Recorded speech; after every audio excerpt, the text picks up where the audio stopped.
زبور 135 جو 21 آیات پر مشتمل ہے۔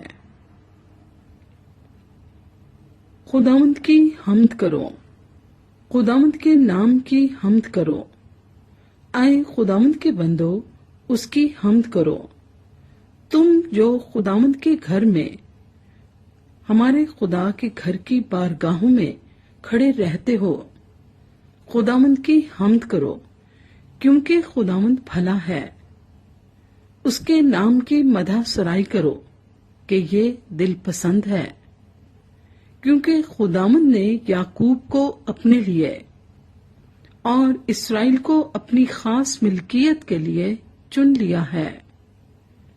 اس لیے کہ میں جانتا ہوں کہ خداوند بزرگ ہے اور ہمارا رب سب معبودوں سے بالا تر ہے۔ آسمان اور زمین میں، سمندر اور گہراؤں میں خداوند نے جو کچھ چاہا وہی کیا۔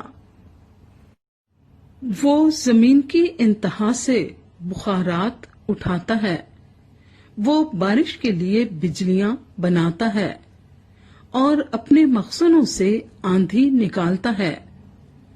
اسی نے مصر کے پلوٹھوں کو مارا، کیا انسان کے کیا حیوان کے۔ اے مصر، اسی نے تجھ میں فرعون اور اس کے سب خادموں پر نشان اور عجائب ظاہر کیے۔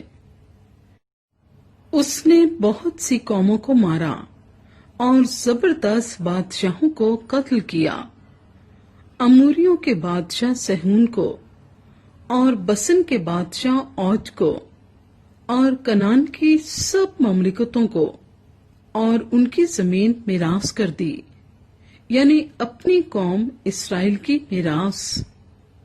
اے خداوند، تیرا نام ابدی ہے اور تیری یادگار، اے خداوند، پشت در پشت قائم ہے، کیونکہ خداوند اپنی قوم کی عدالت کرے گا اور اپنے بندوں پر ترس کھائے گا۔ قوموں کے بت چاندی اور سونا ہیں، یعنی آدمی کی دستکاری۔ ان کے منہ ہیں پر وہ بولتے نہیں، آنکھیں ہیں پر وہ دیکھتے نہیں، ان کے کان ہیں پر وہ سنتے نہیں، اور ان کے منہ میں سانس نہیں۔ ان کے بنانے والے ان ہی کی مانند ہو جائیں گے، بلکہ وہ سب جو ان پر بھروسہ رکھتے ہیں۔ اے اسرائیل کے گھرانے، خداوند کو مبارک کہو۔ اے ہارون کے گھرانے، خداوند کو مبارک کہو۔ اے لاوی کے گھرانے، خداوند کو مبارک کہو۔ اے خداوند سے ڈرنے والو، خداوند کو مبارک کہو۔ سیون میں خداوند مبارک ہو، وہ یروشلیم میں سکونت کرتا ہے، خداوند کی حمد کرو۔